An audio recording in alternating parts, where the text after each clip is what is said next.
Assalamualaikum warahmatullahi taala wabarakatuh. Selamat sejahtera, selamat malam, salam reformasi, salam perjuangan saya ucapkan kepada tuan-tuan dan puan-puan yang menonton saya pada malam ini 18 Januari.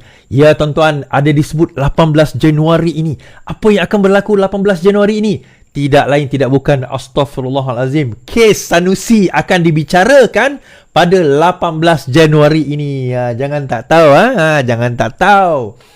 So malam ni insyaAllah saya akan berbicara beberapa perkara. Saya akan berbicara beberapa perkara.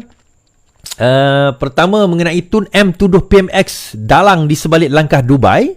Apa jawapan PMX? Betul ke PMX rawat Hadi sebab nak minta bantuan PAS? Sebab 120 SD dah sign. Alamak. 3 kumpulan rancang langkah Dubai. Saya akan ceritakan malam ni. Dana 700 juta babitkan pentadbiran Perikatan Nasional akan disiasat. Siapa bekas menteri yang akan kena? CEO Persatuan Bola Sepak Kedah. Adakah ahli PAS dan calon PAS ditahan SPRM? Ini penjelasan kita pada malam ini. So insyaAllah kita akan bicara perkara tersebut. Sebelum itu, saya tak boleh nak tayangkan, saya tak boleh nak share screen tentang benda ni, tapi tuan-tuan boleh dengar apa orang kata video ni. Sekejap. Sekejap tuan-tuan. Saya rasa boleh kot. Sekejap. Saya try download. Bro, abang bawa, maksudnya abang bersumpah lagi 3 lah. Baik. Tak boleh biarkan. Okay, sekejap tuan-tuan saya kena share benda ni.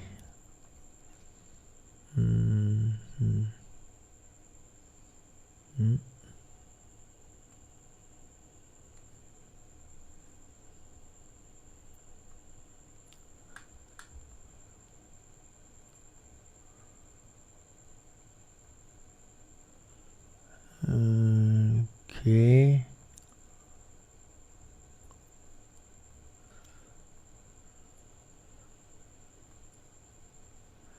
Okay, saya kena share benda ni tuan-tuan dengar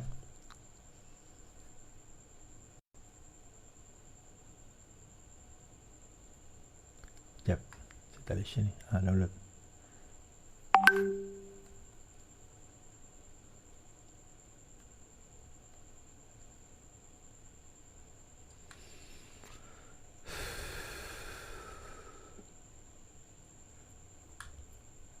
Sorry tuan-tuan. Ni saya start dulu je, tak apa, tak ada masalah.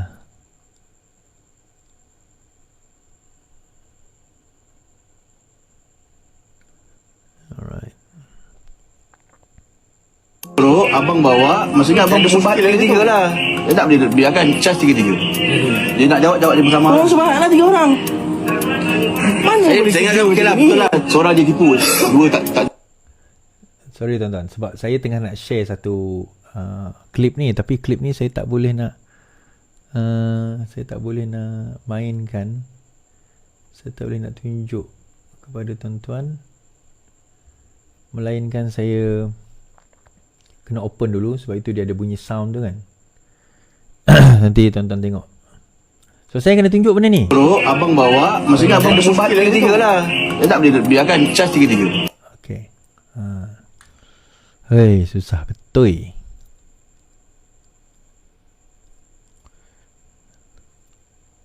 Sabar tuan-tuan nak tengok live saya ni kena sabar.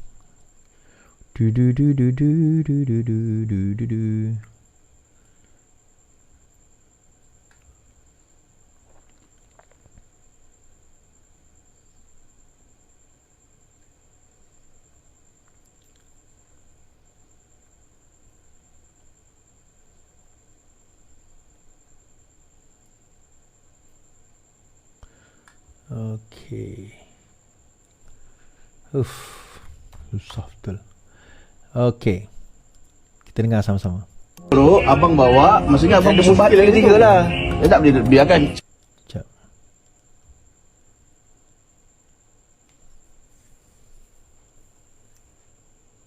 Boleh lah saya buat macam ni.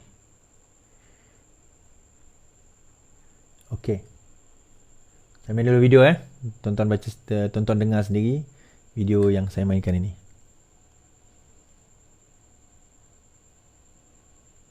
Bro, abang bawa, maksudnya abang bersumpah dia tak boleh biarkan cas tiga-tiga. Dia nak jawab dia bersama. Subhanallah 3 orang. Subhanallah 3 orang.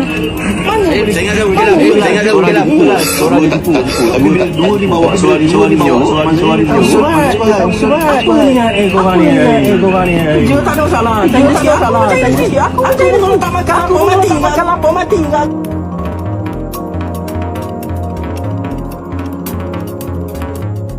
Okey, video tadi tu berkenaan dengan apa pula Is? Okey, 3 orang yang dikatakan salah seorangnya adalah ahli ataupun wartawan harakah, seorang ahli PAS, seorang lagi saya tak pasti siapa, dikatakan telah menceroboh ke rumah MB.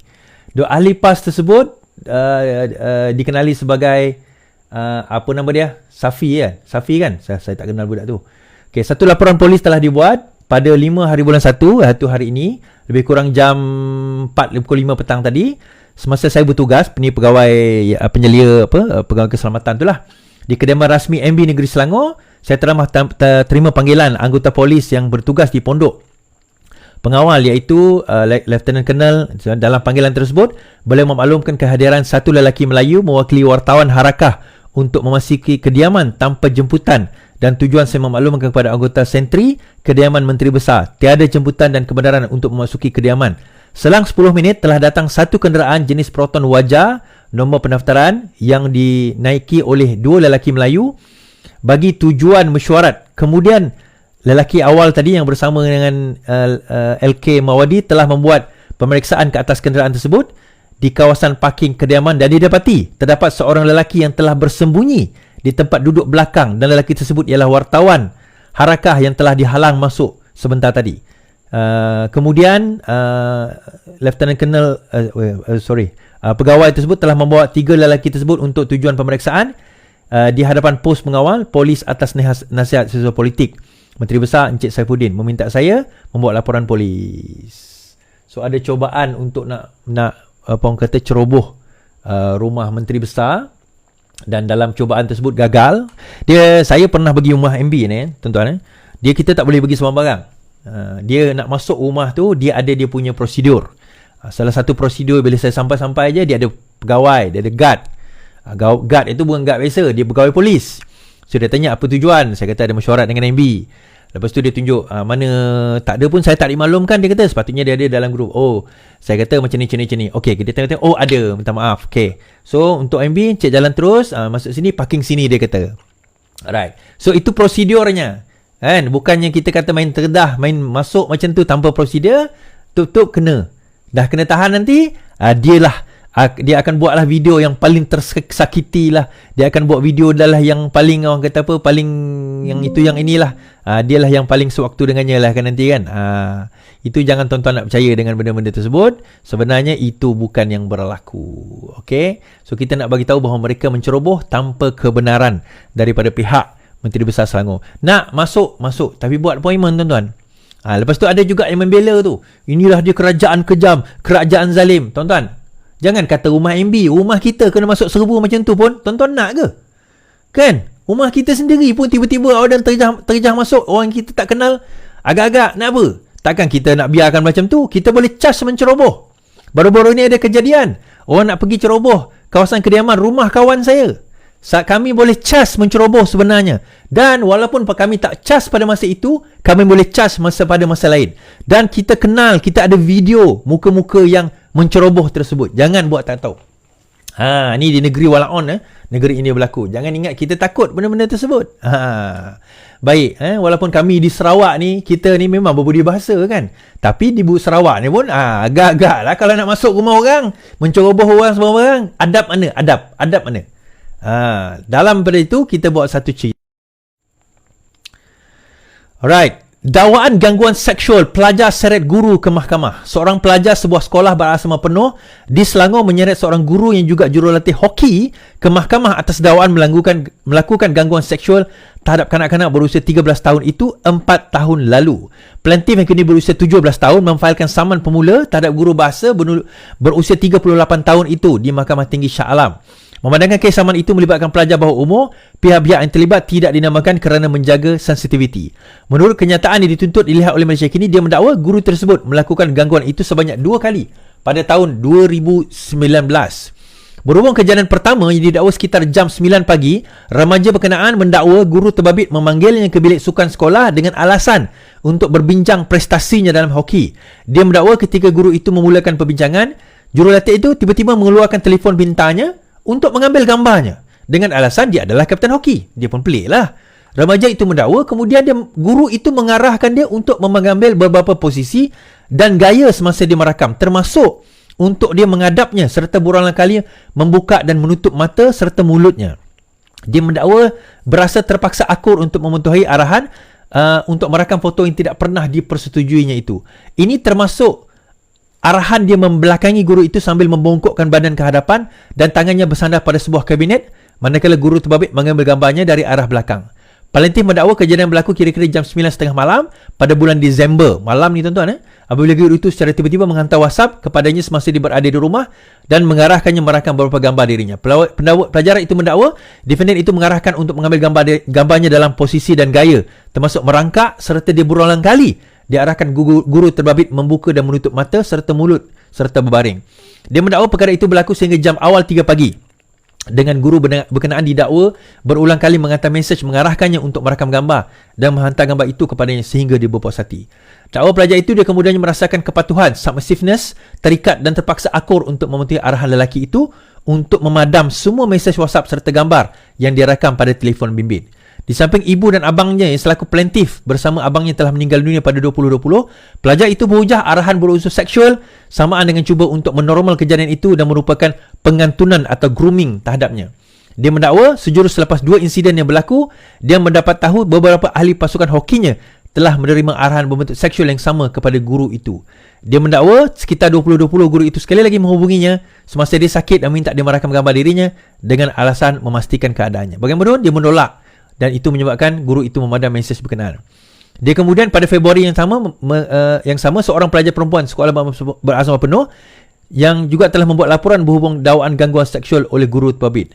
Dakwa pelajar itu dia mengambil masa sehingga Disember 2021 sebelum dia menangis di hadapan abangnya ketika mereka berdua berjalan dari rumah mereka di kedai seberang nikah. Pengetua dan juga menteri turut disaman. Melalui saman mahkamah ini tuan-tuan, dia menuntut ganti rugi am, khas, teruk dan teladan daripada bukan saja guru itu tetapi 10 lagi defendant yang lain. Kan 10 defendant lain, 10 pihak lain ialah pengetua sekolah, 4 guru kanan sekolah, sekolah guru disiplin, pengarah pendidikan Selangor, menteri pendidikan ketika kejadian dan Kementerian Pendidikan serta kerajaan persekutuan. Okey, kenapa saya nak bacakan kes yang melibatkan pelajar-pelajar sekolah ni sebenarnya banyak di swipe under the carpet. No more please. Terutama oleh pihak-pihak sekolah. Saya bukan menuduh semua sekolah macam tu, tetapi ada di kalangan pihak sekolah yang menggunakan ataupun bukan mengambil kesempatan tetapi tidak mau memanjangkan perkara ini kononnya atas alasan untuk menjaga nama baik sekolah. Terutama bila kita sentuh sekolah berasrama penuh ni. Sekolah berasrama penuh ni biasanya sekolah yang berprestij lah kita katakan. Tak dinamakan sekolah tersebut, berprestij lah. Tapi bila dah masuk mahkamah sebegini, berkemungkinan besar dia akan terdedah dan ceritanya akan terbongkar. Nah tuan-tuan, yang pertama sekali kita nak bagi tahu, tidak ada kompromi kepada kes-kes sebegini. Terutama cikgu ke, pegawai ke, sekolah ke dan sebagainya yang cuba nak menyembunyikan. Dan banyak kejadian ini bukan kali pertama saya dengar kejadian sebegini atau serupa ini di kalangan lelaki dengan lelaki, perempuan dengan perempuan, lelaki dengan perempuan dan sebaliknya. Berlaku di dalam persekitaran sekolah kita. Dan banyak ada di antara perkara ini disembunyikan, settle out of court. Bagi saya ini satu tindakan yang baik dan sangat bagus saya katakan. Dan siapa yang menariknya, firma mana yang mengutai saman ini tuan-tuan? Tidak lain firma Faizal Rahman yang mewakili gadis tersebut. Ini lawyer Faizal Rahman ni lawyer saya juga, yang sekarang ini juga mewakili Wahab menyaman Prof Agus dan juga Mr. H dalam kes yang kita tahu pada tempoh hari. Habis cerita kat situ. Baik, saya nak ulas kenyataan LFL Liberty Lawyers, hak asasi, yang menyentuh soal padu dan juga menyentuh soal PDPA, Personal Data Protection Act, data peribadi, dan dia komentar mengatakan bahawa itu adalah satu kesalahan kepada Frafizi untuk menyatakan bahawa itu adalah data awam, maka ia tidak tertakluk kepada PDPA. Baik, kita baca. Data peribadi dalam padu, Rafizi beri cadangan sembrono. LFL, Pertubuhan Hak Asasi Lawyer for Liberties, sekali lagi membilas Menteri Ekonomi berkenaan hub pengkalan data pusat atau padu yang baru dilancarkan. Ia susulan kenyataan Rafizi semalam yang mempertahankan padu serta LFF mencadangkan ia supaya digantung sehingga Akta Perlindungan Data Peribadi dipindah untuk menghapuskan klausa yang mengecualikan kerajaan daripada liability. Semalam, Rafizi menegaskan setiap agensi kerajaan dilindungi oleh peraturan sendiri berkenaan data, bukan PDPA. Hari ini, LFS Zaid Malik berkata jawapan tersebut sebagai tidak bertanggungjawab dan jahil. Dia turut menyifatkan Rafizi sebagai langsung tidak sedar akan peranan dan keperluan peraturan PDPA dalam mengendalikan data peribadi. Pertama, pelindungan data peribadi tidak boleh dibiarkan di tangan pengawal ad hoc dan cetek oleh jabatan atau agensi kerajaan seperti yang dicadangkan oleh Rafizi. Ini adalah cadangan yang sembrono. Pengawalan seumpama itu, walaupun ia wujud, tidak memberikan pelindungan yang menyeluruh dan berkesan seperti yang disediakan PDPA. PDPA melindungi data berdasarkan prinsip yang dirangka secara cermat, termasuk prinsip pendedahan keselamatan, pengekalan dan integriti data, katanya. Justru Zaid berkata Rafizi perlu faham yang pengawalan agensi kerajaan tiada perlindungan seumpama itu, justru mendedahkan data ramai orang kepada risiko salah guna. Okey. Kenyataan Rafizi semalam adalah padu 100% dibangun penjawat awam elak data bocor. Menteri Ekonomi mempertahankan hub pengkalan data padu yang menimbulkan kebimbangan pengkritik mengenai langkah keselamatan dilaksanakan untuk melindungi data peribadi. Jelasnya, tujuan padu dibangunkan 100% penjawat awam untuk mengurangkan risiko kebocoran kepada pihak ketiga atau vendor luar. Bukan hanya soal kos mata-mata, sudah tentu soal kos kepentingan, tetapi juga kita juga mementingkan soal membangunkan kepakaran dan proses dalam penjawat awam. Kerana model sebelum ini melantik vendor atau syarikat swasta membangunkan aplikasi-aplikasi kerajaan adalah tidak sesuai, katanya. Rafizi kata pembangunan dalaman oleh penjawat awam membolehkan padu bertindak segera ke atas malum balas terhadap orang ramai mengenai sistem itu. Okey, now komen mengenai PD. Kalau tuan-tuan search Google, YouTube, tuan-tuan akan jumpa satu talk saya tentang PDPA di hadapan medical practitioner tahun 2010-2011. Saya pernah buat satu talk talk law legal lah pasal PDA, Personal Data Protection Act 2010. Pada masa itu dia baru dilaksanakan tapi rasanya belum diimplementkan. Tapi lepas tu dah diimplementkan. Now, apa yang dinyatakan oleh Rafizi mengenai perkara ini? LFL, Lawyers for Liberties, mengatakan bahawa apa yang padu buat itu adalah menyalahi undang-undang. Kenapa dikatakan menyalahi undang-undang? Kerana itu telah melanggar Personal Data Protection Act 2010. Kerana sekarang ini kerajaan mengambil data dan data tersebut dikumpulkan, therefore tanpa konsen daripada pengguna, therefore itu adalah satu kesalahan. Sebenarnya kalau nak elakkan kesalahan tersebut, ada satu consent form je. Saya membenarkan data saya diambil dan sebagainya. Okey. Tapi menurut Rafizi, LFL ini telah terkeliru di antara public data dan juga personal data serta public bodies dan juga private entities. Untuk makluman tuan-tuan dan puan-puan, PDPA itu diwujudkan untuk melindungi rakyat Malaysia daripada private entities. Kerana kalau untuk public usage, contoh seperti IC, surat beranak, nombor telefon tuan-tuan dan sebagainya, data-data yang kita pergi ke jabatan-jabatan kerajaan atau kementerian-kementerian tersebut, data-data itu memang terlindung di bawah akta. Bermakna kerajaan ada hak mengambil berdasarkan akta. Tetapi bagi individu-individu, contoh macam Grab, TikTok, Meta dan sebagainya, YouTube, yang nak mengambil data kita, kita tak boleh adakan akta setiap company ni. Kita tak boleh buat akta khas untuk Grab, khas akta untuk Shopee dan sebagainya, tak boleh. So bagaimana cara kerajaan mengawal? So dibuat satu generic law dipanggil Personal Data Protection Act, data perlindungan peribadi pada tahun 2010. Now, data perlindungan peribadi ini bertujuan untuk melindungi individu seperti kita, tuan-tuan dan puan-puan dan saya, daripada private entities yang mengambil data kita. Kerana apa? Dia ada limit. Sebelum 2010 tak ada. Dia boleh ambil data kita, jual data kita, sebar data kita sesuai hati tanpa ada perlindungan daripada undang-undang. Now, after 2010, sekiranya sesiapa nak mengambil data peribadi kita, pertama, dia kena minta consent. Dia kena minta kebenaran kita. Sebab itu dia ada consent form. Kedua, kalau mereka sudah mendapat maklumat kita, mereka tidak boleh menjual atau menyebarkan maklumat tersebut kepada orang lain tanpa kebenaran kita. Sebab itu kalau tuan-tuan isi setengah-setengah borang, dia ada tulis situ, saya membenarkan data saya diambil. Itu PDPA. Saya membenarkan data saya dikongsikan kepada orang lain. Kalau tuan-tuan tik yang itu, bermakna tuan-tuan membenarkan data itu dikongsi kepada orang lain.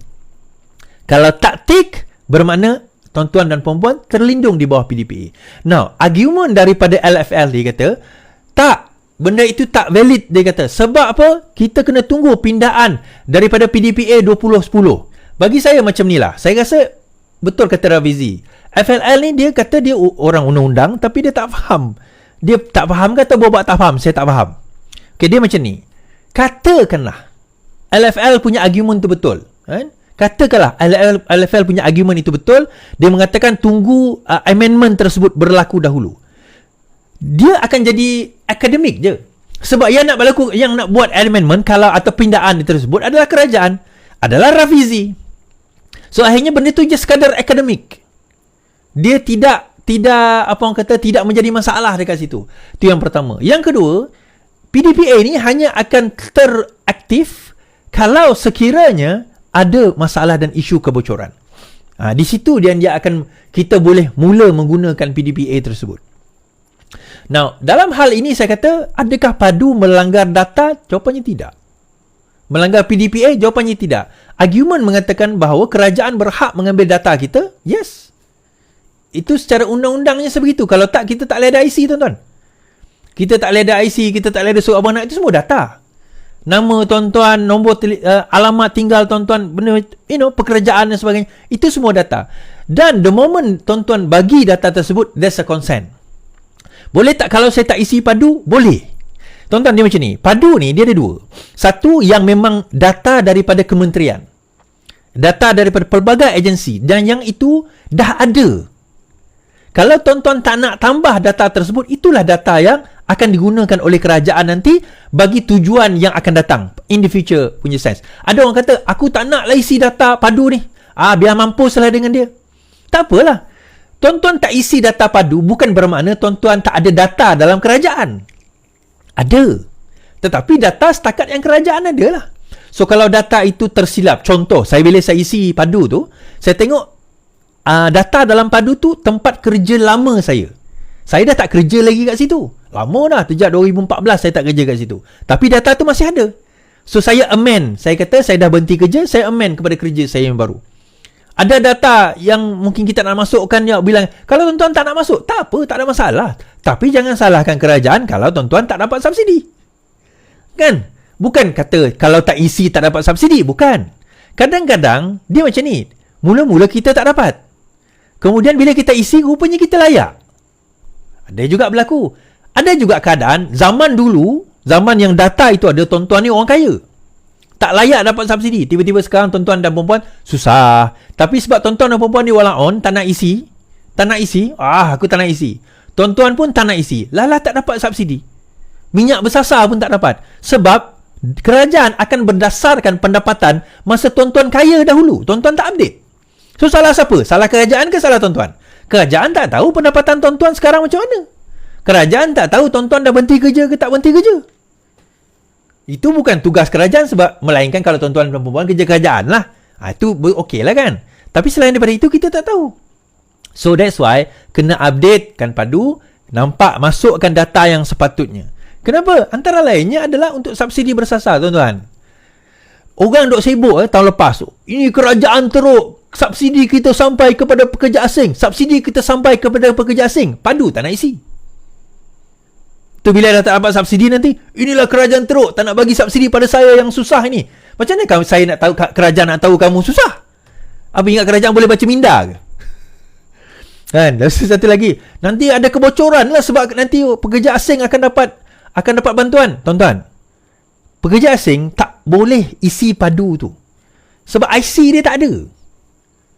Warga asing tak ada IC. Warga asing yang dapat IC palsu, yang tu cerita lain. Kalau ada, kita tak tahulah kan. Tetapi kalau dia warga asing yang parti ke, sama ada warga asing biasa ke, dia tak ada IC, dia tak boleh isi padu ni. Jadi padu tak padu ni? Padu. Bagi saya padu. It's about time sebenarnya kita nak kena gerakkan benda ni.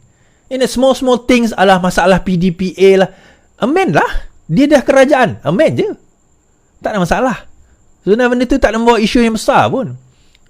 Kalau ada masalah benda tu, dia kerajaan, ini kerajaan, amend je. Membenarkan kerajaan untuk collect data. Itu academic purposes. Tapi dia membesar-besarkan benda ni. Dan walaupun yang tak faham perbincangan tentang undang-undang dan sebagainya, dia kata, tengok tu, kerajaan ini tak betul, padu itu mengganggu kita, padu ini itulah dia kan? Itulah dia. Saya telah kata apalah. Baik. Cerita lain. Laporan pentadbiran Najib bayar 1.15 juta pada Hotel Trump dari 2017 sehingga 2020 selama 3 tahun. Jawatan Kuasa Pengawasan Parlimen Amerika Syarikat mendakwa pentadbiran Najib Razak membayar 248,962 US dollar atau 1.15 juta kepada Trump International Hotel di antara 2017 dan 2020. Menurut DH, laporan 156 muka surat oleh jawatan kuasa itu disokong oleh dokumen yang dibekalkan oleh penyiasat parlimennya melalui syarikat Mazars USA. Laporan itu berkata Presiden Amerika Syarikat ketika itu Donald Trump menjadi tuan rumah untuk Najib yang mengadakan lawatan rasmi ke Rumah Putih pada September 2017. Ia berlaku ketika Jabatan Keadilan Amerika Syarikat cuba mendapatkan kembali aset bernilai 1 bilion US yang dicuri daripada dana pelaburan Malaysia. Laporan itu juga berkata Najib dan rombongannya tinggal di Trump International Hotel di Washington semasa lawatan rasmi itu. Ia juga menyebut pegawai-pegawai itu turut kembali dan terus tinggal di hotel itu pada bulan yang sama. Memperincikan kosnya dilaporkan beberapa hari sebelum dan selepas mesyuarat Rumah Putih dari 7 ke 15 September, Najib dan rombongannya tinggal di Trump International dengan bayaran bil langsung sebanyak 247,352 US dollar. Najib dikatakan tinggal di Presidential Suite presidential yang bernilai 10,000 US dollar atau kira-kira 46,000 ringgit dan kos keseluruhan dikenakan padanya sahaja. Kos keseluruhan yang tadi tu Presidential Suite 10,000 bernilai 44,562 dolar untuk 3 malam penginapan sahaja kepada Najib Tun Razak. So lebih kurang dalam kalau kali 4 160, 170, 180 ribu untuk tempoh 3 malam sahaja tidur, tuan-tuan. Berkaitan isu sama, USA Today berkata laporan Parlimen AS berdasarkan siasatan hampir 7 tahun. Kata abad itu dokumen diperolehi jawatan kuasa pengawasan Parlimen mendedahkan jaringan mengejutkan bayaran jutaan dolar oleh pentadbiran asing dan ejennya kepada perniagaan Trump ketika Trump menjadi presiden. Yang ni adalah sebenarnya siasatan ini terhadap Trump sebenarnya. Saya rasa ini impeachment terhadap Trump. Tetapi dalam siasatan tersebut, salah satu yang disiasat adalah berkenaan dengan pembelanjaan Datuk Seri Najib Razak sewaktu lawatan beliau ke Amerika Syarikat, sewaktu kes dana ataupun kes 1MDB sedang disiasat pada 2017 pada waktu itu. 3 malam saja, tuan-tuan. 44,000 US dollar. 44,000 Kalau kali dengan sekarang ini punya currency, that is about 200,000 ringgit per 200,000 ringgit, tuan-tuan. 200,000 ringgit per. Itulah. Panjang cerita kalau kita nak cerita benda ni. Right, habis kat situ. Menyentuh soal tadi, perbelanjaan dan pembaziran. Kita cerita Najib tadi berapa? 1.15 juta, betul tak? 1.15 juta ringgit daripada 2017 ke tahun 2020. Terima kasih Azlina. 2020 daripada tempoh itu kita kata 3 tahun perbelanjaan sedemikian. Tetapi ada satu lagi perbelanjaan yang sangat besar, tuan-tuan. Sangat besar. Kita tengok. Dana 700 juta dokumen diperoleh SPRM hampir lengkap. Okey. Suruhanjaya Pencegahan Rasuah masih memerlukan kira-kira 20% dokumen untuk dilengkapkan berhubung isu membabitkan penggunaan wang sebanyak 700 juta bagi tujuan promosi dan publicity untuk menghebahkan pencapaian kerajaan dari 2020 sehingga 2022. Pengarah kanan SPRM Datuk Seri Syambuddin Hashim berkata dokumen itu diperoleh daripada MOF. Kita masih lagi jalankan siasatan dan buat masa ini dokumen diperoleh masih belum lengkap. Ada kira-kira 20% lagi dokumen diperlukan. Pada Khamis, Sinar Harian melaporkan SPRM perlu melengkapkan dokumen berkaitan sebelum tindakan lanjut dibuat, termasuk memanggil bekas pemimpin kerajaan. Sebelum itu, pada Selasa, media melaporkan SPRM telah ke MOF dan JPM bagi memperoleh siasatan dan mengumpul maklumat serta mendapatkan dokumen berkenaan. Siasatan dibuat berdasarkan maklumat awal yang dinyatakan oleh Perdana Menteri ketika menjawab soalan Ahli Parlimen Batu P. Prabakaran pada November lalu. Prabakaran ketika itu meminta Perdana Menteri menyatakan jumlah keseluruhan dibelanjakan kerajaan untuk kerja promosi dan publicity dalam menghebahkan pencapaian kerajaan menerusi semua platform media massa termasuk media cetak serta digital sepanjang tahun sehingga 2020 sehingga kini. Terima kasih Diana Anwar. Baik. Dalam soalan tersebut kita recap balik sikit. Dalam soalan tersebut MP Batu bertanya kepada Perdana Menteri berkenaan dengan kos tersebut. Daripada 2020 sehingga 2022 sejumlah 700 juta telah dibelanjakan. Okey, sejumlah 700 juta telah dibelanjakan. Malah bajet yang telah diletakkan 700 juta itu ada lagi balance lebih kurang 55 juta ringgit yang kerajaan sekarang ini guna. Itu dalam bajet, so ada balance. So kalau tuan-tuan tengok billboard madani ke apa yang berkenaan dengan kerajaan sekarang ini, itu semua sebenarnya bukan bajet baru. Itu bajet lebihan daripada 700 juta. Itu ada lebih. So untuk tahun 2023, kerajaan guna bajet itu yang lebih, bukan bajet baru, tuan-tuan. So ada orang persoalkan ni apa madani ni berapa pula nak belanja ni? Tak ada. Sebenarnya bajet itu datang daripada 700 juta. Siapa yang cakap? Ini daripada bajet Kementerian Komunikasi. Yang cakap ini adalah Menteri Komunikasi Fahmi Fazil sendiri. Dia cakap kat mana? Ada dalam media dan juga dia cakap dengan saya personally juga. Dia kata sedemikian. Tetapi soalan kita, siapa yang bakal dipanggil? So dia katakan bahawa terdapat perbelanjaan. Okey, perbelanjaan tu bukan isu. Dia kata, promosi tak boleh ke? Satu kesalahan ke promosi? Tak, promosi bukan satu kesalahan, tuan-tuan. Isu promosi bukan satu kesalahan. Tetapi ke mana wang 700 juta itu dibelanjakan dan benarkah 700 juta itu dibelanjakan untuk tujuan promosi tersebut? Itu yang dipersoalkan. Dia macam ni. Dia berapa dana itu morally mungkin wrong lah. 700 juta jumlah yang terlalu besar. Kita kata hampir 1 bilion untuk promosi saja. Tetapi kita kata, adakah 700 juta itu benar-benar dibelanjakan untuk tujuan promosi sebagaimana yang disebut? Yang ini jadi persoalan. Yang ini di mana SPRM masuk, tuan-tuan. Ni saya nak cerita, siapakah dua menteri komunikasi sewaktu zaman Perikatan Nasional? Mari kita tengok siapa yang. Dua menteri komunikasi ini adalah Datuk Seri Saifuddin Abdullah. Kemudian dia diganti pada 2021 Tan Sri Anwar Musa. Dua-dua ni dah tak ada, tuan-tuan. Saya rasa lah. Saifuddin masih Saifuddin Abdullah, Tan Sri Anwar Musa. Dua-dua ni daripada 2020 sehingga 2022 kos perbelanjaan mempromosi saja. Ini cerita promosi ni. Kita tak cerita yang lain Promosi itu saja menelan belanja 700 juta ringgit. Hampir 1 bilion ringgit, tuan-tuan. Dan ada lebihan 50 juta kerajaan habiskan. So, dua pegawai ataupun dua bekas menteri ini dan juga pegawai-pegawai dia berkemungkinan akan dipanggil.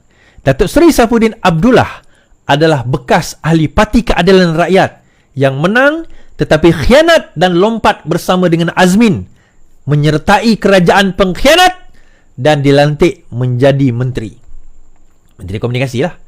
Sementara itu Anwar Musa pula adalah bekas ahli PAS. Dia pada masa itu dilantik itu dia ahli PAS. Kemudian disebabkan oleh kejadian itu dan ini ahli PAS, ahli UMNO. Silap. Ahli UMNO. Disebabkan oleh kejadian tersebut, maka ada beberapa kejadian, maka beliau telah dipecat daripada UMNO dan kini menjadi ahli PAS, sepatutnya bertanding PRK lepas, apakan daya sudah melepas. So dua ini adalah nama yang berkemungkinan akan dipanggil untuk siasatan. Dan kalau sangkut tuan-tuan, 700 juta ringgit. Membawa kita kepada satu persoalan. Dari mana datang dana Perikatan Nasional? Daripada mana datang dana untuk diorang nak pergi rasuah beli ahli parlimen? Hari Selasa ini saya akan dipanggil oleh Sinar Harian berbicara di dalam forum berkenaan dengan langkah Dubai. Hari Selasa ini di Sinar Harian. Tuan-tuan dan puan-puan dijemput hadir di Sinar Harian Seksyen 15 Karangkraf. Silakan. Free, open. Tak ada bayaran apa-apa. Free, datang je. Nak tengok live Sinar Harian pukul 8.30 malam di Sinar Harian Karangkraf Seksyen 15 Shah Alam. Dijemput tuan-tuan dan puan-puan hadir. Silakan. Now, langkah Dubai tersebut, saya ada ceritakan, saya bawakan, saya akan ceritakan sebentar lagi 3 golongan yang bawa. Tetapi maksud saya nak cerita kat sini. Langkah Dubai ini antara lain memerlukan dana. Dan bila dana-dana tersebut sudah mula ditutup, dikorek dan disekat, di sini Perikatan Nasional menghadapi masalah, tuan-tuan. Di sini Perikatan Nasional menghadapi masalah. Kita kena stay one head ahead. Kita kena sentiasa satu langkah ke hadapan dalam nak menghadapi golongan-golongan pengkhianat nak menghancurkan negara kita ni, tuan-tuan. Baik, kita akan cerita tentang 3 golongan itu. Tapi saya nak buat ni, ada related juga. 4 termasuk CEO. Terima kasih Azlina Abdullah. CEO Persatuan Bola Sepak ditahan SPRM. CEO Persatuan Bola Sepak Kedah. Okey. Alostar Kedah. 4 lelaki termasuk seorang CEO sebuah persatuan bola sepak ditahan kerana disyaki meminta serta menerima wang rasuah bernilai 6 juta ringgit 4 tahun yang lalu. 4 tahun lalu bila, tuan-tuan? 4 tahun lalu 2020. Turut ditahan Suruhanjaya Pencegahan Rasuah adalah 2 wakil perunding persatuan berkenaan serta seorang lagi individu yang bekerja sendiri. Sumber memaklumkan keempat-empat mereka yang berusia antara 40 hingga 60 tahun ditahan di antara 5 hingga 6.30 petang kemarin ketika hadir di Pejabat SPRM Kedah bagi dirakam keterangan. Berdasarkan siasatan dijalankan, wang lebih 6 juta berkenaan telah dimasukkan ke dalam akaun sebuah persatuan bola sepak. Wang rasuah itu dipercayai sebagai balasan kerana membantu seorang pemilik sebuah syarikat yang mendapatkan tender projek pembinaan litar lumba dan projek mengurus mengoperasi serta menyelenggara 5 loji takungan air, katanya. Keempat-empat suspek ini kini ditahan bermula semalam bagi membantu siasatan lanjut. Okey, apa jadi dengan litar lumba di Kedah, tuan-tuan? Apa jadi dengan litar lumba di Kedah? Pada 1 November 2023,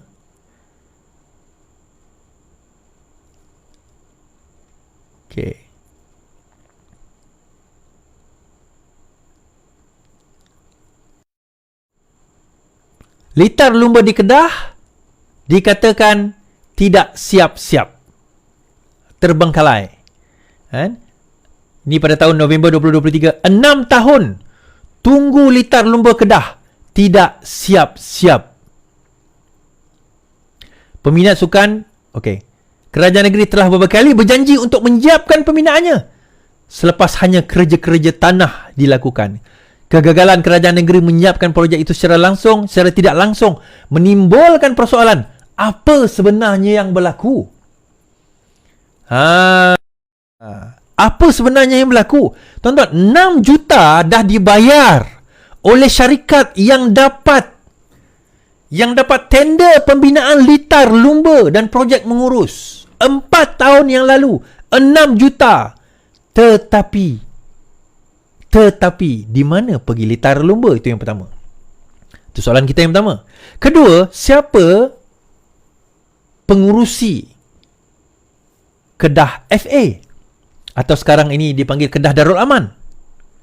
Pengurusinya tidak lain tidak bukan adalah Sanusi. CEO-nya siapa? CEO-nya tidak lain tidak bukan, tuan-tuan. Pada 2020, ni cerita tahun 2020, CEO-nya adalah Tuan Haji Zulkifli bin Cik Harun.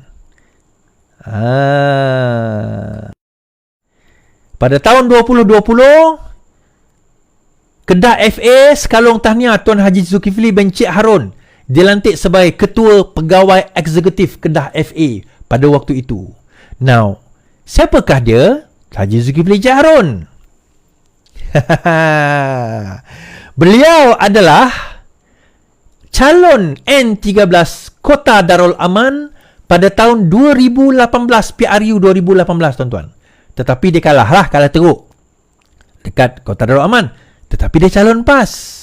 Nah, ada yang mengatakan CEO sekarang ini adalah orang lain. CEO-nya adalah Kamal Idris bin Haji Ali. Haji Ali. Betul.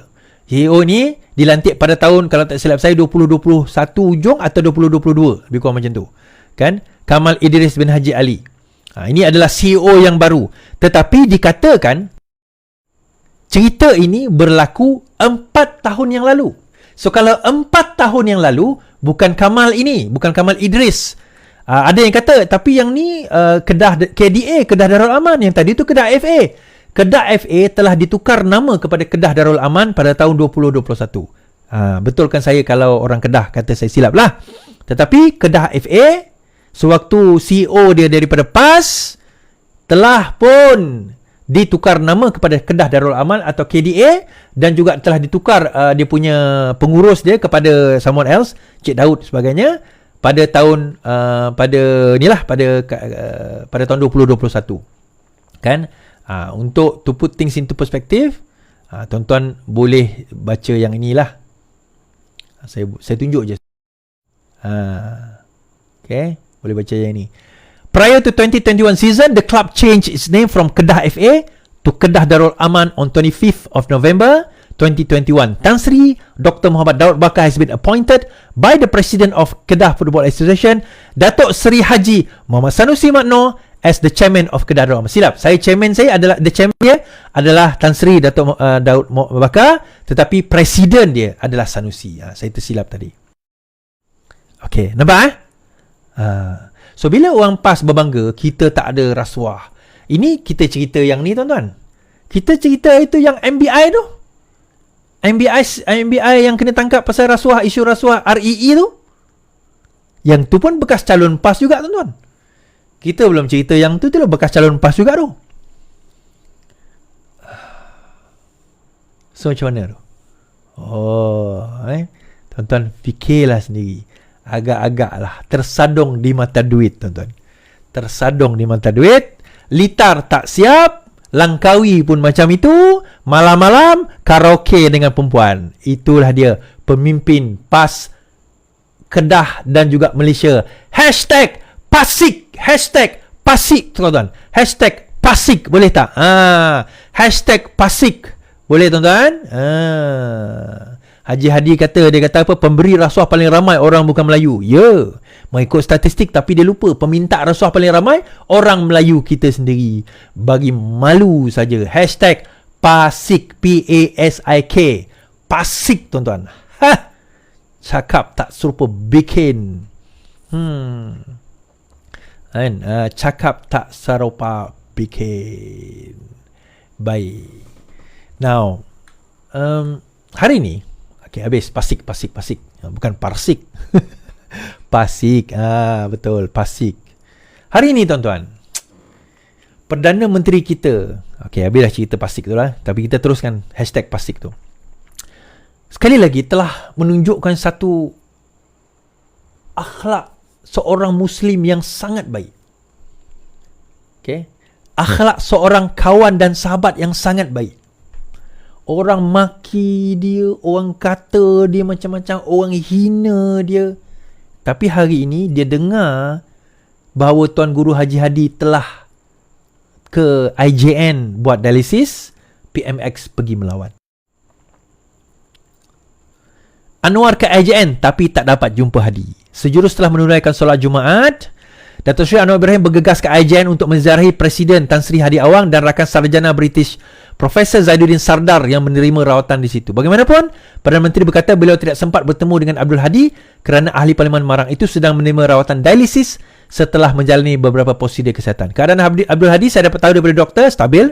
Hari ini beliau dialisis, manakala Zaiduddin sedang tunggu untuk ambil keputusan prosedur berikutnya. Kita doakan mudah-mudahan mereka sihat walafiat, pulih dan dapat jalankan tugas seperti biasa, katanya. Abdul Hadi berada di IJN untuk pemeriksaan jantung sejak 1 Januari lepas. Ya. Untuk makluman tuan-tuan, PMX dan juga Haji Hadi adalah sebaya. Kan? Adalah sebaya. Okay. So, dalam masa yang sama juga tuan-tuan, jaga kesihatan kita. Ya, untuk makluman, apa orang kata, pemergian seorang lagi seniman, Hamdan Senario. Saya biasa follow TikTok live dia juga, Hamdan Senario ni. Ada juga tengok TikTok live dia. Hari ni telah meninggal dunia setelah ditidurkan. So jaga kesihatan, jaga keselamatan, terutama sekarang ni dalam keadaan COVID dan sebagainya. Kalau tuan-tuan tak sihat, jangan keluar. Itu pesanan saya lah, pesanan penaja. Dalam masa yang sama, Haji Hadi ni, kita doakan yang baik-baik lah tuan-tuan. Kita bukan macam walaun. Berdoakan supaya mati cepat, kalau boleh pergi mampus, kalau boleh apa orang kata, tarik nyawa dengan penuh, dengan apa orang kata, dengan sentap yang paling menyiksakan. Kita bukan macam tu. Kalau boleh biar nyawa tergantung di kerongkongan. Kita bukan macam tu. Kita doakan yang baik-baik kepada Haji Hadi Awang. Semoga Allah berikan kesembuhan kepada beliau. Semoga Allah bagi kesembuhan kepada beliau. Semoga dipermudahkan urusan beliau. Dan kalau sekiranya ada kebaikan, maka kita doakanlah atas kebaikan tersebut. Kita boleh menggunakan apa orang kata, tawassul atas amal baik dia untuk kesembuhan beliau. Dan saya sarankan juga, kalau beliau dalam keadaan apa orang kata, dalam keadaan nazak tu, kalau ini bukan kalau dia nazak, kalau nazak bukan dia saja, sesiapa pun kita bacakanlah Yasin. Yasin ni jangan ingat untuk orang mati. Yasin ni sebenarnya untuk orang yang sakit ataupun untuk orang yang nazak. Itu sebenarnya. Orang mati boleh jugalah. Itu ada perbezaan pandangan pendapat. Tetapi dalam masa yang sama juga, habis cerita kat situ, langkah Dubai. Baik, kita masuk ke cerita langkah Dubai sekali lagi. Ada yang claim, terutama raja dekat London tu kan, yang even raja Malaysia pun tak nak mengaku dia saudara lah tuan-tuan. Raja kat Malaysia pun, yang saudara dia pun tak nak mengaku dia saudara. Dia sekarang ini sudah memegang 120 SD. Mana SD saya tadi? 120 orang telah menandatangani SD. Sekarang ini tengah tunggu bagi 3 nama dekat Perdana Menteri. Sekarang ini akan kepada Agong. Agong akan memilih salah seorang, akan bertukar kerajaan. Dia kata 120 orang ini. Dan ada yang dakwaan hari ini, Anwar nak jumpa dengan Hadi hari ini. Tujuan dia supaya memujuk Hadi, supaya janganlah pergi menyokong kerajaan yang lain, supaya dia kekal jadi Perdana Menteri. Masalahnya tak jumpa. Macam mana kata nak sokong? Itu persepsi dia. Now, 120 dan sebagainya, adakah benar dakwaan tersebut, Is? Jawapan mudahnya tidak. Okay? Jawapan mudahnya tak benar. Tetapi saya nak ceritakan dekat mana asal usul cerita tersebut, siapa yang memulakan dan kenapa golongan ini bergaduh sesama sendiri sekarang ini. Now, having said all that, adakah kerajaan tidak akan tumbang? Tak, saya tak kata demikian. Saya kata tuan-tuan, apa sahaja boleh berlaku dalam negara ini. Tetapi counter measures yang kita dah buat cukup untuk menghalang buat setakat ini. Namun begitu, syaitan, iblis, dia akan buat kerja syaitan dan iblis dia. Dajjal ni, dia akan buat kerja Dajjal dia. So jangan risau, benda tu akan berlaku. Saya kata, jadi kerajaan ke, tumbang kerajaan ke, saya tak efek dengan benda tu. Kita lawan, tetap lawan tuan-tuan. Tetapi komen Haji Hadi, langkah Dubai, PAS dan PN tak perlu budaya shopping MP, kata Hadi. Presiden PAS Hadi berkata parti itu dan PN tidak mengamalkan budaya membeli ahli parlimen untuk menukar kerajaan susulan dakwaan wujudnya langkah Dubai yang dikaitkan dengan gabungan itu. Abdul Hadi kata PAS buat masa ini tetap bersedia dan berusaha menunggu perubahan kerajaan melalui proses demokrasi dan raja perperlembagaan. PAS dan rakan-rakan dalam PN memilih pendekatan mempertahankan kepercayaan rakyat secara langsung dan tidak langsung. Kami tidak perlu budaya shopping ahli parlimen dengan menggunakan duit dan banyak dan janji-janji, tetapi berpijak di bumi nyata mengamalkan politik demokrasi yang sebenar, katanya. PAS terus bersabar sejak ditubuhkan pada 51 dengan hanya satu kerusi diikuti pasang surut politik kerana gelombangnya dan terus istiqamah dalam keadaannya. Langkah Dubai mula diperkatakan setelah dibangkitkan oleh Ketua Pengarah JECOM Ismail Yusof minggu lalu yang didakwa melibatkan pemimpin PN yang berada di ibu kota Emirat Arab Bersatu UAE itu. Dia mendakwa satu pertemuan diadakan memberikan tugas khas kepada pegawai yang bertanggungjawab bagi mengenal pasti ahli-ahli parlimen yang berpotensi mengalih sokongan kepada pembangkang dengan menerima sogokan. PN dan beberapa ahli parlimen yang didakwa dekat dengan pembangkang juga menafikan mereka terlibat dalam gerakan tersebut. Namun Timbalan Perdana Menteri Abdul Ahmad Zahid berkata ia memang wujud dengan menyatakan dia menerima laporan perisikan mengenainya. Mengulas lanjut, Abdul Hadi juga ahli parlimen menyatakan persetujuan dengan pandangan wartawan Abdul Kadir Jassin bahawa gerakan itu mestinya datang dari pihak yang memiliki wang. Menurutnya lagi, pada masa ini kerajaanlah pihak menguasai wang dan mampu mempengaruhi golongan yang mencari segala projek, katanya.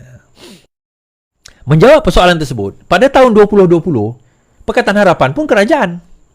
Tapi kenapa boleh tumbang juga? Pakatan Harapan pun ada wang. Tapi kenapa boleh tumbang juga? Dan yang menumbangnya salah satu adalah daripada PAS. Dan pada waktu itu, bila Haji Hadi kata, kami tak shopping. Tapi, lupakah beliau bahawa ada di kalangan ahli parlimen dijanjikan duit, dijanjikan pangkat, dijanjikan kedudukan, diugut kalau sekiranya tidak menyokong, maka apa yang akan berlaku, tuan-tuan? Akan berlaku keadaan di mana mereka akan didakwa. Itu yang akan didakwa. Kan? Bila tak didakwa ni tuan-tuan, kita kata mereka akhirnya terpaksa berpindah. Ada beberapa ahli parlimen PKR sendiri yang terpaksa berpindah kerana takut nak didakwa dan sekarang ni tak bertanding lagi. Dan untuk nak alihkan, so sekarang ni apa dia orang buat ni? Dia nak alihkan. Memang kejadian itu, langkah itu berlaku, rancangan itu berlaku, cuma langkah itu tak ada. Penipuan yang dibuat oleh cyber trooper mereka. Kerana apa? Asalnya memang ada pembelian itu nak dibuat. Tetapi telah disekat last minute disebabkan oleh langkah ilham, saya panggil. Langkah ilham, tuan-tuan. So, apa yang berlaku? Hadi sendiri akhirnya hari ini mengatakan tak, dia tak terlibat langsung sebab tak berjaya. Kalau berjaya, dia akan kata dia lah antara pencetus. Kan?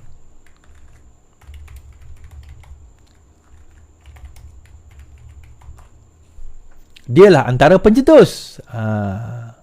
Contohnya pada tahun Oktober 2022, tuan-tuan. Sekarang ni sebab tak berjaya.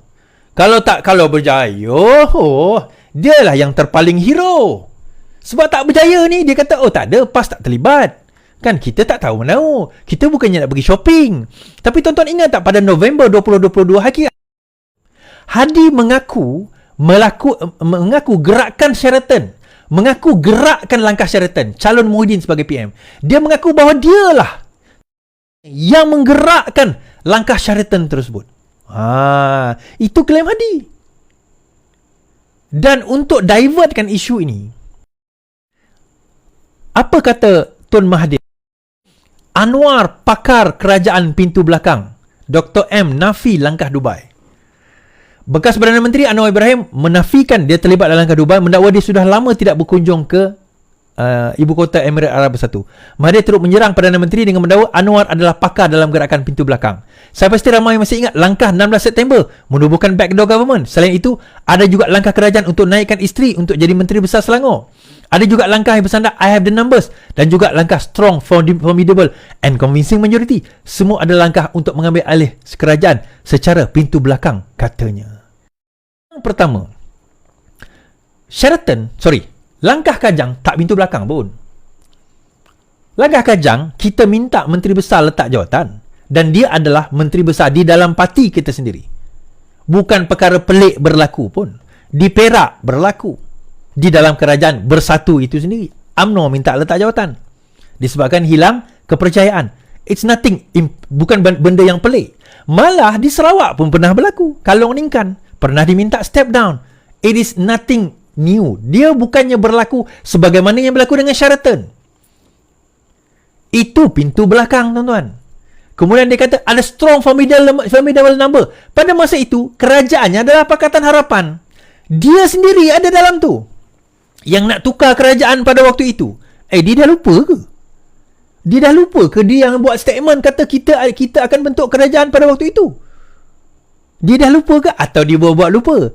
Yelah, kami tahulah kami ni Melayu mudah lupa. Dia bukan Melayu. Anak-anak dia Melayu, tapi dia bukan Melayu. Saya nak betulkan sikit takut nanti Datuk Mukhris terasa hati dengan saya. Anak-anak Tun Mahathir Melayu. Dia bukan Melayu. Tapi dia dah mengamalkan cara Melayu, dia Melayu lah. Kita terima berdasarkan perlembagaan. Berdasarkan keturunan, bukan. Berdasarkan perlembagaan, ya. Poinnya dekat sini adalah langkah yang kita kata, yang dia kata berlaku itu, kan, tidak berlaku dan sebagainya, itu adalah satu penipuan, ini tak betul, ini dan sebagainya. Tuan-tuan, itu diversion taktik. Itu kaedah dia nak divertkan. Apa yang sebenarnya berlaku? Now, apa yang sebenarnya berlaku? Untuk komen ini Datuk Seri Anwar, dia kata dia doa Dr. M sihat je. Malah dia nak komen. Sebab apa? Dia tahu langkah Dubai ni sebenarnya tak betul. Memang tak ada. Tetapi langkau Dubai itu ada. Dana itu bukan berlaku dekat Dubai. Saya setuju satu perkara apa yang Sanusi kata. Jangan kata Dubai. Alostar pun boleh. Chowkit pun boleh. Semberong pun boleh. Dia kata. Betul. I agree. Dia bukan Dubai, tuan-tuan. Dubai itu kebetulan Agong ada kat situ. Itu orang duk cerita langkah Dubai. Tak ada apa berlaku. Saya dah kata dah. Yang berlaku adalah di mana gerakan untuk nak bawa dana itu berlaku. Now, langkah Dubai ini sebenarnya ada 3 golongan di dalam Perikatan Nasional yang duduk gaduh sama sendiri sekarang ni.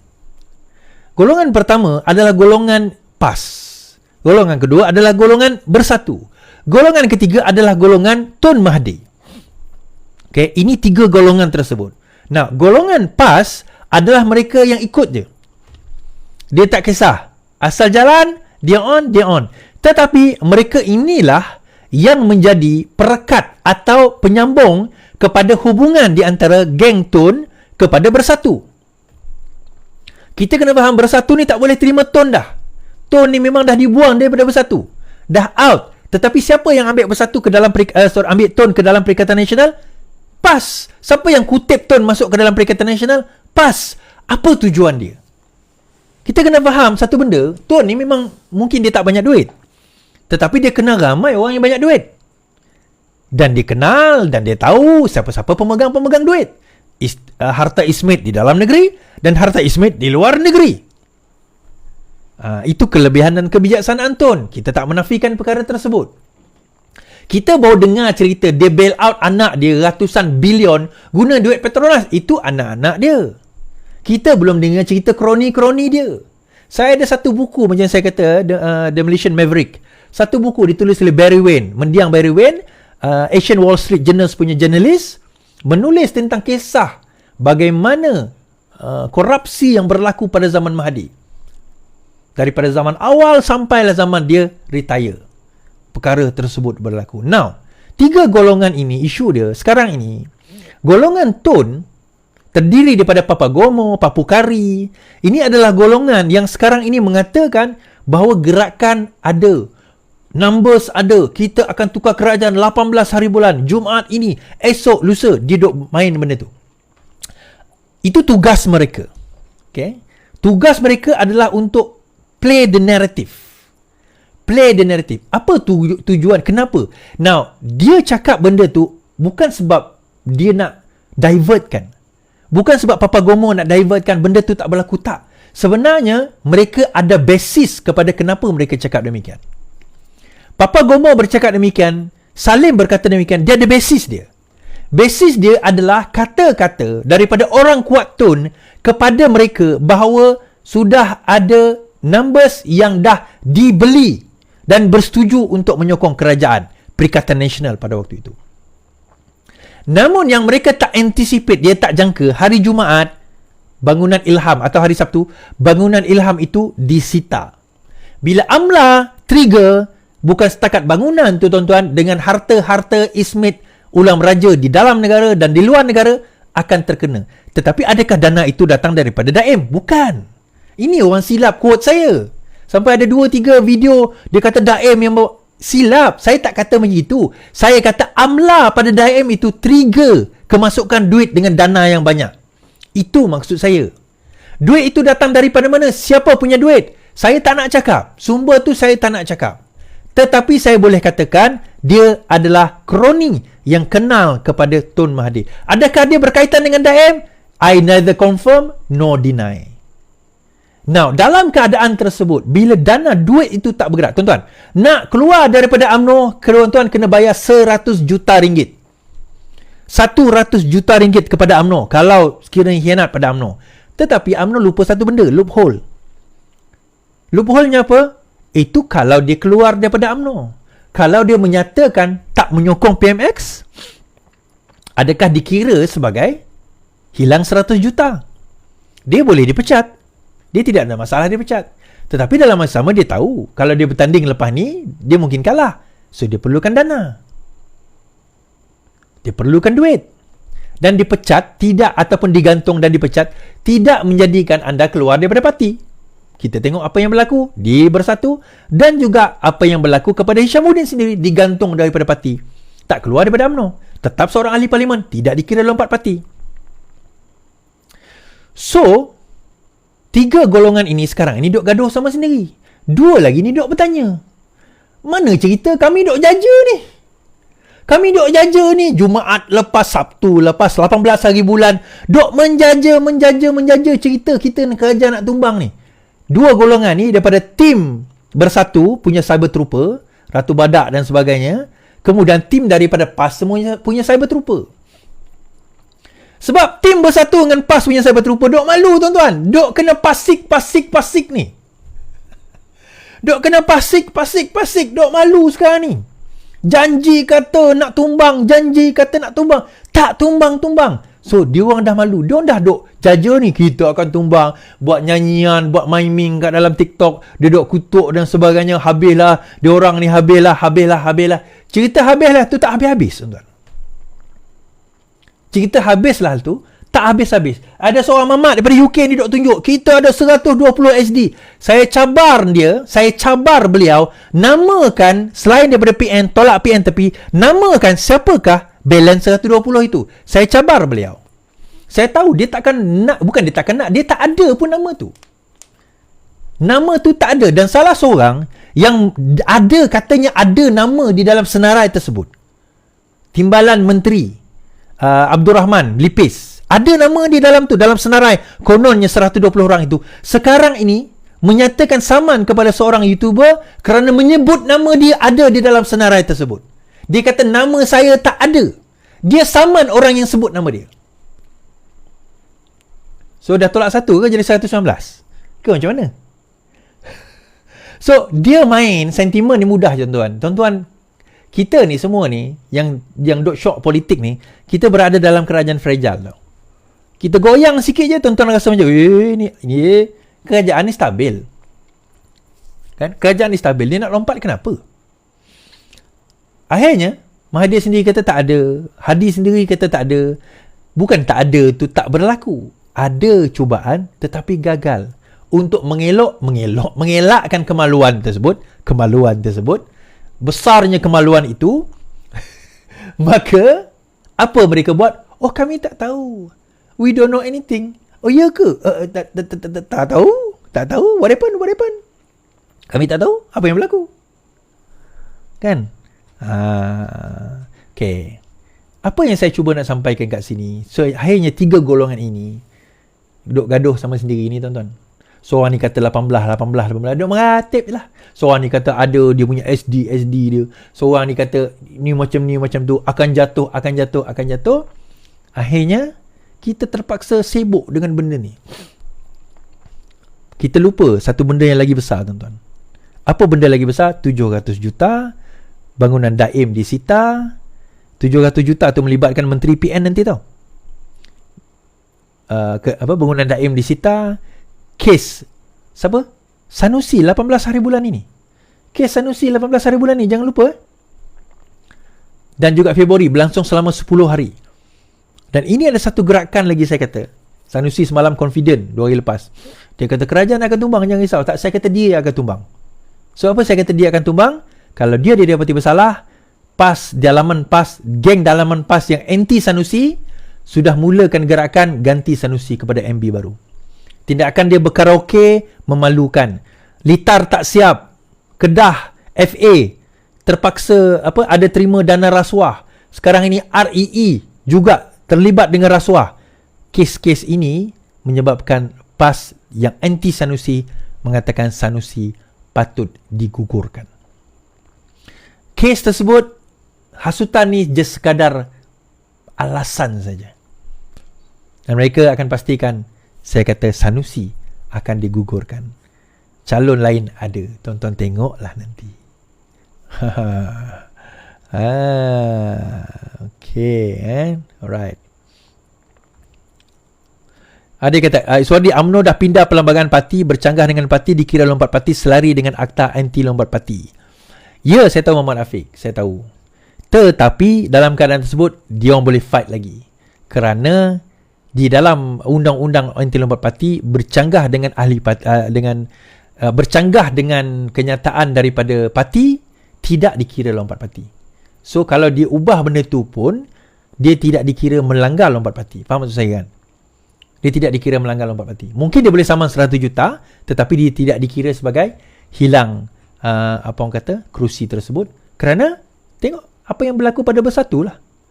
4 orang bersatu, 5 orang bersatu tu menyatakan sokongan tapi tak dikira lompat parti. Itu dah bercanggah dengan parti mereka. Alright. Okay, sekian saja daripada saya pada malam ini. Terima kasih 10-11 ribu yang menonton kita. Selamat malam. Selamat beristirahat. Yang penting, lawan. Tetap lawan. Assalamualaikum.